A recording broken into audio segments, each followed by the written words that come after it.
बदलापूरमधील शाळेत चिमुरड्या मुलींवर झालेल्या अत्याचाराच्या घटनेने अख्ख्या महाराष्ट्रातलं वातावरण तापलेलं आहे. या घटनेमुळे राज्यभरात गदारोळ माजलेला असून गेल्या काही दिवसांत मुलींवरील अत्याचाराची अनेक प्रकरणे उघडकीस येत आहेत. मात्र शाळाच काय, आता मुली, तरुणी त्यांच्या स्वतःच्या घरातही सुरक्षित नसल्याचे काही घटनांवरून समोर येत आहे.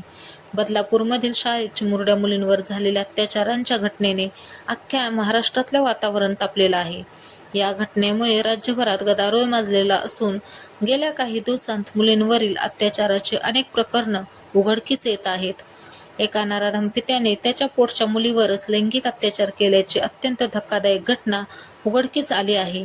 मुंबईतील मालाड येथे हा प्रकार घडला असून अखेर त्याच्या पत्नीनेच या अत्याचाराला वाचा फोडत पोलिसांत पतीविरोधात तक्रार दाखल केली. या प्रकरणी दिंडोशी पोलिसांनी गुन्हा पोक्सो कलमांतर्गत दाखल केला आहे. मिळालेल्या माहितीनुसार पीडित मुलगी अवघ्या 9 वर्षांची असून ती आई वडिलांसोबत मालाड येथे राहते. जून महिन्यात ही घटना घडली. घरात कोणी नसताना नराधम पित्याने त्याच्याच 9 वर्षाच्या मुलीशी अश्लील चाळे करून तिचा विनयभंग केला होता. त्यानंतर त्याने अनेकदा स्वतःच्या मुलीवर लैंगिक अत्याचार करण्याचा प्रयत्न केला होता. या प्रकरणामुळे ती मुलगी अतिशय भेदरली होती. अखेर तिने हिंमत करून आपल्या आईला सर्व प्रकार सांगितला.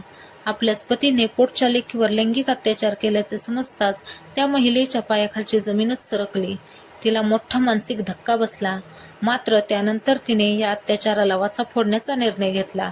अखेर त्या महिलेने सोमवारी रात्री दिंडोशी पोलीस ठाण्यात धाव घेतली आणि पतीचे सर्व कृत्य पोलिसांसमोर कथन करत आरोपी पतीविरुद्ध तक्रार दाखल केली.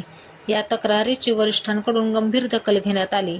महिलेच्या तक्रारीनंतर पोलिसांनी आरोपीविरुद्ध लैंगिक अत्याचारासह पोक्सो कलमांतर्गत गुन्हा दाखल केला असून पुढील तपास सुरू आहे.